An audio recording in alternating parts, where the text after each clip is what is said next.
New ইয়র্কে দ্বিতীয় দিনে আমরা কোথায় কোথায় গিয়েছি আর সারাদিন কি কি করেছি এই নিয়ে থাকছে আজকের ব্লগটি। আসসালামু আলাইকুম, কেমন আছেন সবাই? আপনাদেরকে আরেকটি নতুন ব্লগে স্বাগত জানাই। যারা আগের ব্লগটি দেখেছেন তারা তো জানেন প্রথম দিনে নিউ ইয়র্কে গিয়ে আমার তেমন একটি ভালো লাগেনি সত্যি বলতে, কারণ এত ঘন্টার ফ্লাইট, এরপর জ্যাম, সবকিছু মিলিয়ে কেমন জানি অস্বস্তি লাগছিল। বাট যখনই রাতের খাবারটা খেতে বসলাম তখন সব কষ্ট দূর হয়ে গেছে। পরের দিন ঘুম থেকে উঠে আর হোটেলে কোনো খাবার অর্ডার দিয়ে আনিনি, কারণ আমরা যে হোটেলে উঠেছি সেখান থেকে উবারে করে জ্যাকসন হাইট যেতে মাত্র 10 মিনিটের মতো সময় লাগবে। পরে গুগলে সার্চ দিয়ে দেখলাম কোন রেস্টুরেন্টটি ভালো হবে। পরে দেখলাম আমাদের খুব কাছাকাছি বৈশাখী রেস্টুরেন্ট, হেলো বাংলাদেশ রেস্টুরেন্ট রয়েছে, তাই প্রথমে আমরা সেখানে চলে গেলাম। যদিও এটা জ্যাকসন হাইট না, এই রেস্টুরেন্টটি পড়েছে অ্যাস্টোরিয়া এরিয়ার মধ্যে। যাওয়ার পথে উৎফুল্ল হয়ে তাকিয়ে দেখছিলাম কোথাও আমাদের দেশীয় মানে বাংলা লেখা পাই কিনা। যখনই রেস্টুরেন্টের সামনে আসলাম দেখি রেস্টুরেন্টের নামেই বাংলাতে লেখা, মানে তখনের যে ফিলিংস সেটা বলে বোঝানো যাবে না। তারপর রেস্টুরেন্টে ঢুকে তো আমি পুরো অবাক হয়ে গিয়েছি। এমন কিছু নেই যেটা আপনি পাবেন না, সব বাংলাদেশি খাবার, পিঠা, হালুয়া, দই, মিষ্টি, কেক, বিস্কিট, সিঙ্গারা, সমুচা, মানে এমন কিছু নেই যা পাবেন না আপনি এখানে। তারপর দেখলাম বাটার বন, উফ কি যে মজা লাগছিল, কিন্তু এত কিছু তো একসাথে খেতে পারবো না, তাই প্রথমে একটু ঘুরে ঘুরে দেখলাম কি খাওয়া যায়। আর যেহেতু সকালে নাস্তা করতে এসেছি তাই প্রথমে পরোটা, রুটি, মিক্সড ভাজি আর বুটের ডাল দিয়ে গরুর মাংসর কারিটি নিয়ে নিলাম। তারপর দেখা যাক কি কিনতে পারি। এই রেস্টুরেন্টে আসার পর বুঝতে পারলাম কেন মানুষ নিউ ইয়র্কে আসে। পুরো বাংলাদেশি একটা ভাইব, মানে যতজন কাস্টমারই আসে সবাই বাংলা কথা বলছে, একজন আরেকজনের খবর জিজ্ঞেস করছে, মানে আমাদের দেশে যে মানুষের মধ্যে একটা আন্তরিকতা, এখানে গেলে আপনি সেটা বুঝতে পারবেন, মানে যে কোনো বাঙালি রেস্টুরেন্টে গেলে সেটা বুঝতে পারবেন। যাই হোক, পরে নাস্তাটা শেষ করে চা অর্ডার দিয়েছে। চাটা নাকি এত মজার ছিল যেটা আমার হাজবেন্ড আর আমার ফ্রেন্ডের খুবই ভালো লেগেছে, মানে এক কথা অসাধারণ লেগেছে। তারপর এখান থেকে আমরা বেশ কিছু খাবার নিয়ে নিয়েছি দুপুরের জন্য, কারণ দুপুরে তো আবার আসতে যাব না এখানে। এখান থেকে আমরা নিয়ে নিয়েছি এক পিস ইলিশ মাছ ভর্তার যে মিক্সড ছিল সেটা, এর সাথে ডাল, ভাত, সমুচা, সিঙ্গারা ও সাথে কিন্তু কই মাছও নিয়েছি। তো সবকিছু নিয়ে আমরা ভাবলাম একটু জ্যাকসন হাইট যাই, যেহেতু জ্যাকসন হাইট এখান থেকে কাছাকাছি, তাই আর হোটেলে গেলাম না, এখান থেকে সরাসরি জ্যাকসন হাইটে চলে যাচ্ছি। আর যাওয়ার পথে তাকিয়ে তাকিয়ে সবকিছু দেখছিলাম। এই যে দেখতে পাচ্ছেন এটা হচ্ছে তাদের রেল লাইন, মনে হচ্ছে অনেক বছরের পুরানো, কোনো জায়গায় ফাটলও ধরেছে। আরেকটি জিনিস লক্ষ্য করলাম, আমরা যে স্টেটে থাকি সেখানে কিন্তু এভাবে পার্ক করার কোনো নিয়ম নেই, মানে রাস্তার দুই ধারে আপনি পার্ক করতে পারবেন, কিন্তু হঠাৎ করে রাস্তার মাঝে আপনি পার্ক করে কাউকে ড্রপ অথবা গাড়িতে উঠাতে পারবেন না। কিন্তু নিউ ইয়র্কে গিয়ে দেখলাম আমাদের বাংলাদেশের মতো আপনি চাইলে রাস্তার মাঝে কাউকে নামিয়ে দিতে পারেন অথবা উঠিয়েও নিতে পারেন, মানে গাড়িতে উঠিয়ে নিতে পারেন। আবার অনেক সময় জ্যামের কারণে যদি এক লাইনে গাড়িগুলো থেমে যায় তাহলে আপনি চাইলে ওভারটেক করেও যেতে পারেন, কিন্তু আমরা যে স্টেটে থাকি সেই স্টেটে এমনটা আমরা কখনোই দেখিনি। রাস্তা দিয়ে যাওয়ার পথে খলিল বিরিয়ানিটা চোখে পড়লো, আর যাকেই জিজ্ঞেস করেছি নিউ ইয়র্কে গিয়ে কোন কোন রেস্টুরেন্টে মাস্ট যেতে হবে, সবাই এক নামে বলেছে খলিল বিরিয়ানিতে যেতে হবে, যেটা একেবারেই আমাদের কাছাকাছি, দেখে তো খুবই ভালো লাগছিল। পরে জ্যাকসন হাইট এসে কিছু গোল্ডের দোকানে ঘুরে ঘুরে দেখছিলাম, কিনি আর না কিনি, গোল্ড দেখতে কোন মেয়েরই না ভালো লাগে, আর যদি ডিজাইনগুলো হয় এত সুন্দর সুন্দর তাহলে তো আর কথাই নেই, মানে একটার থেকে একটা এত সুন্দর যে চোখ ফিরানো যাচ্ছে না। আমরা যেদিন গিয়েছিলাম সেদিন দাম ছিল 1 গ্রামের 125 করে চাচ্ছিল, আবার কোনো দোকানে 126, 27 করে চাচ্ছিল, মানে যেগুলি হচ্ছে চুড়ি বা গলার সেট, আর যেগুলি ছোট ছোট আংটি, কানের দুল, সেগুলি হচ্ছে তারা পার পিস করে নিচ্ছিল, যেটা দাম বলবে মানে ফিক্সড প্রাইস যেটা বলবে সেটা দিয়ে নিতে হবে। ও আরেকটা জিনিস দেখলাম, কেউ চাইলে কিন্তু এখান থেকে মুলামুলি করেও নিতে পারবে, মানে আমাদের দেশে আমরা যেমন কোনো কিছু বাজার করতে বা কোনো কিছু কিনতে যেভাবে দামাদামি করি না, এখানে চাইলে কিন্তু আপনি সেভাবে দামাদামি করেও নিতে পারেন। তারপর গোল্ডের দোকান থেকে বের হয়ে সামনের যে দোকানটা দেখতে পাচ্ছেন সেখান থেকে কিছু পানি আর ইনারের জন্য কিছু খাবার নিয়ে নিয়েছি। এখন আর কোথাও যাব না, সরাসরি হোটেলে চলে যাব। উবার কল দিয়েছি আর চলেও এসেছি হোটেলে। আসতে বেশি সময় লাগে না, মাত্র 10 থেকে 12 মিনিটের মতো সময় লাগে। আর আমার মেয়েকে দেখুন, যখনই লিফটে উঠে তখনই তার সব আনন্দ মাটি হয়ে যায়, তার কান্নাকাটি শুরু হয়ে যায়, কারণ ও লিফট কোনোভাবে পছন্দ করে না, লিফটে উঠলে ভয় পায়। এখন রুমে গিয়ে দুপুরের খাবারটা খেয়ে তারপর রেডি হয়ে বের হয়ে যাব ঘুরতে। প্রথমে যদিও আমাদের প্ল্যান ছিল আজকে প্রথমেই যাব স্ট্যাচু অফ লিবার্টিতে, কিন্তু কিন্তু পরে আর গেলাম না, কারণ অলরেডি 3টা বেজে গেছে। এখন আবার ফিরে আসতে অনেকটা লেট হয়ে যাবে, তাই এখন আমরা হোটেল থেকে বের হয়ে অপেক্ষা করছি এক ভাইয়ের জন্য। কারণ আমরা তো নিউ ইয়র্কে তেমন কিছু চিনি না, যদিও গুগল ম্যাপ দিয়ে যাওয়া যাবে। তারপরে এক পরিচিত ভাই আছে, উনি আমাদেরকে নিয়ে যাচ্ছে সাথে করে। আর দেখুন, আমাদের হোটেলের পাশে ছিল একটি মসজিদ, যেখান থেকে প্রত্যেক নামাজের সময় আজানের ধ্বনি কানে আসতো। যাই হোক, এখন আমরা মেট্রোতে করে প্রথমে যাব ব্রুকলিন ব্রিজে, কিন্তু যাওয়ার পথে হঠাৎ দেখলাম একটি ফুলের দোকানে এরকম সুন্দর ব্লু কালারের রোজ দেখে তো আমরা দুজন থেমে গেলাম। আর আজকে আমরা দুই ফ্রেন্ডই ব্লু কালার ড্রেস পরেছি, তাই সাথে সাথে কিছু ছবিও তুলে নিলাম। আর একটু সামনে হেঁটে গেলেই কিন্তু মেট্রো স্টেশন।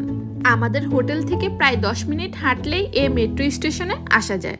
আপনাদেরকে একটি কথা বলে রাখি, আমরা যেখানে থাকি সেখানে আমরা এটাকে বলি হচ্ছে মেট্রো, কিন্তু নিউ ইয়র্কে যাওয়ার পর জানতে পারলাম আমরা যেটাকে মেট্রো বলি তারা এটাকে সাবওয়ে বলে। আমি যখন এক আপুর সাথে ফোনে কথা বলছিলাম তখন আপু বলল সাবওয়ে করে আমাদের হোটেলে আসতে ওনার প্রায় 18 মিনিটের মতো লাগবে। তো আমি আপুকে জিজ্ঞেস করলাম, আপু তুমি যে সাবওয়েতে কাজ করো সেটা কি আমাদের হোটেলের কাছাকাছি? পরে আপু বলল, না এ সাবওয়ে সে সাবওয়ে না, এটা হচ্ছে মেট্রো, মানে ট্রেন যেটাকে বলে সেটাকে আমরা এখানে সাবওয়ে বলে থাকি। শুনে অনেকক্ষণ হাসলাম। তারপর জানলাম যে নিউ ইয়র্কে মানুষজন মেট্রোকে সাবওয়ে বলে থাকে। তো মেট্রোতে করে প্রায় 30 থেকে 40 মিনিট আসার পরে আমরা এখন চলে এসেছি ম্যানহাটনে। আর প্রথমেই বলে রাখছি, আমি হয়তো অনেক এরিয়ার নাম জানি না, স্বাভাবিক নাই জানতে পারি, কারণ প্রথমবার আমার এখানে যাওয়া। যদি কোনো ভুল নাম বলে থাকি বা কোনো ভুল প্রোনাউন্সিয়েশন করে থাকি তাহলে ক্ষমা সুন্দর দৃষ্টিতে দেখবেন।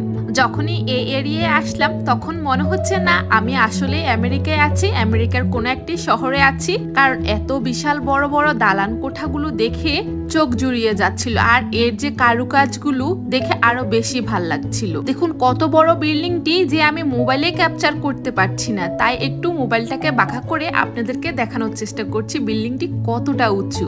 আর এখানে আসার সাথে সাথে একটু ঠান্ডাও লাগা শুরু করেছে, কারণ আশেপাশে এত গাছপালা ছিল যে একটা ঠান্ডা বাতাস বয়ে যাচ্ছে, যার ফলে বেশ ভালোই লাগছিল।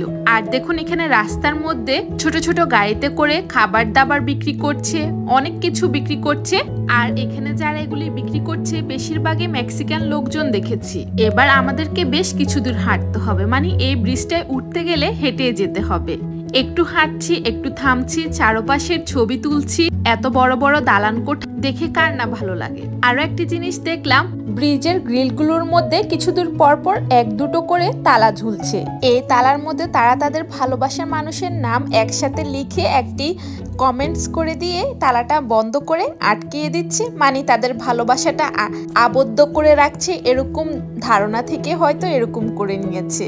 আমরা যেদিন এখানে গিয়েছি সেদিন এত পরিমাণ মানুষজন ছিল, সব সময় এমন থাকে কিনা আমার জানা নেই, তবে অনেকের ছবি ভিডিওতে দেখেছি এত মানুষজন খুব কমই দেখেছি। আজকে এত পরিমাণ মানুষজন ছিল যে ছবিও তোলা যাচ্ছে না কোনোভাবে, আর এত পরিমাণ গরম ছিল, তাই আমরা একেবারে ব্রিজের মাঝামাঝি চলে এসেছি। এখানে আসার পরে দুই পাশে নদীর মতো দেখতে পাচ্ছেন, এর থেকে একটা ঠান্ডা বাতাস বইছে, যার ফলে এখানে দাঁড়িয়ে থাকতে বেশ ভালোই লাগছে। আর এত গরম লাগছিল যে সবাই ঘামছিল। পরে এখান থেকে কিছু ফল নিয়ে আমরা খেয়ে অনেকক্ষণ এখানে ছিলাম। তারপর কিছুক্ষণ পরে এখান থেকে বের হয়ে সাবওয়েতে করে এখন চলে যাচ্ছি মেন জায়গায়। মানে নিউ ইয়র্কে আসলে সবাই চেষ্টা করে কম বেশি এই জায়গায় আসতে। দেখে হয়তো বুঝতে পারছেন কোথায় এসেছি, যারা বুঝতে পারছেন না তাদের জন্য বলে দিচ্ছি, এটা হচ্ছে টাইমস স্কয়ার। এখানে আসার পরে মনে হয়েছে 10 মিনিট থাকাও খুব কষ্টকর হয়ে যাবে, কারণ এত পরিমাণ ক্রাউডেড ছিল, এত মানুষজন ছিল যে ঠিক মতো দাঁড়ানোরও হয়তো জায়গা নেই। তারপরও কিছুক্ষণ দাঁড়িয়ে ঘুরে ফিরে দেখছিলাম। আর দেখুন এখানে রিক্সাও দেখা যায়, দেখতে বেশ ভালো লাগছে না? নিজের দেশের জিনিস বিদেশে এসে দেখতে পাচ্ছি, অন্যরকম ভালো লাগা কাজ করছে। তারপর সবাই মিলে একটু ছবি টবি তুললাম। আর আমার মেয়ে তো বেশ খুশি, তাকে যদি একবার হাতছাড়া করা যায় সে তো এক দৌড়ে কোথায় চলে যায় তাকে খুঁজে পাওয়া মুশকিল, তাই ওর হাতটা সবসময় ধরে রেখেছি, কারণ এত মানুষের মাঝে যদি একবার হারিয়ে যায় তাহলে খুঁজে পাওয়া মুশকিল হয়ে যাবে। নিউ ইয়র্কে যাওয়ার পর আমার মনে হয়েছে যদি আমরা আরো কয়েক মাস আগে অথবা কয়েক মাস পরে যেতাম তাহলে হয়তো সব থেকে বেশি ভালো হতো, কারণ আমরা গিয়েছিলাম জুলাইয়ের 14 তারিখে। তো তখন এত পরিমাণ গরম ছিল যেটা সহনীয় পর্যায় থেকে একটু বেশি অতিরিক্ত গরম ছিল। তাই হয়তো আরো কিছুদিন আগে বা পরে গেলে সবকিছু আরো বেশি করে এনজয় করতে পারতাম। যাই হোক, টাইম স্কোয়ারে আমরা 10 মিনিটের বেশিও দাঁড়াইনি। এরপর আমরা চলে এসেছি সাবওয়ে করে জ্যাকসন হাইটে, কারণ সবাই বলে রাতের বেলায় নাকি জ্যাকসন হাইট জমজমাট হয়ে ওঠে। মেট্রো স্টেশন থেকে বের হয়ে দেখলাম পানের দোকান, পুরো আমাদের দেশীয় পানের দোকান। তাই আমি আর আমার ফ্রেন্ড দেরি না করে সাথে সাথে একটি পান কিনে নিয়েছি। যদিও আমি খাইনি, ও পছন্দ করে তো ও পানটা খেয়ে নিয়েছে। এরপর আমরা চলে এসেছি ফুচকার যে টংগুলো থাকে সেই দোকানের সামনে। সেখানে এসে আমরা চটপটি, ফুচকা, বেলপুরি, ঝালমুড়ি সব অর্ডার করে দিয়েছি। একটার পর একটা আমাদের দিচ্ছিল। আর কয়েকটি ছবি নিতে পেরেছি, বেশি ছবি নিতে পারিনি, কারণ যখনই হাতে দিচ্ছিল সবাই মিলে আমরা হামলে পড়েছি। এত বছর পর নিজের দেশের খাবারের স্বাদ পেয়ে কে না এরকম হামলে পড়বে। তারপর এর সামনে কিছুক্ষণ হেঁটে চলে গিয়েছি সানাই রেস্টুরেন্টে, কারণ সেখান থেকে কিছু খাবার নিয়ে নিব রাতের জন্য। যদিও যতগুলো তরকারি সবজি নিয়েছি দুপুরবেলায় তার কিছুটা রয়ে গেছে, এখন শুধু ভাত নিব আর দেখি দেশীয় কি খাওয়া যায়। তো এখান থেকে বাটার বান, মিষ্টি, দই, ভাত আবার চাও নিয়ে নিয়ে, কারণ আমার হাজবেন্ড আর আমার ফ্রেন্ডের খুবই পছন্দ হয়েছে চাটা, তাই 2টা কাপ চা রাতের জন্য নিয়ে নিয়েছি। আর খাবারের জন্য শুধু এক্সট্রা করে ভাতটাই নিয়ে নিয়েছি, অন্য কিছু আর নিতে হয়নি। এখন প্রায় রাতের 11টা বেজে গেছে, তাই উবার কল করে হোটেলে চলে যাচ্ছি, কারণ পরের দিন সকালে উঠে আবার বের হতে হবে। তাহলে ভিডিওটি আজ এখানে রাখি। সবাই ভালো থাকবেন, সুস্থ থাকবেন, আমাদের জন্য দোয়া করবেন। আর সবকিছু আপনাদের কাছে কেমন লেগেছে তাও কিন্তু আমাকে জানাতে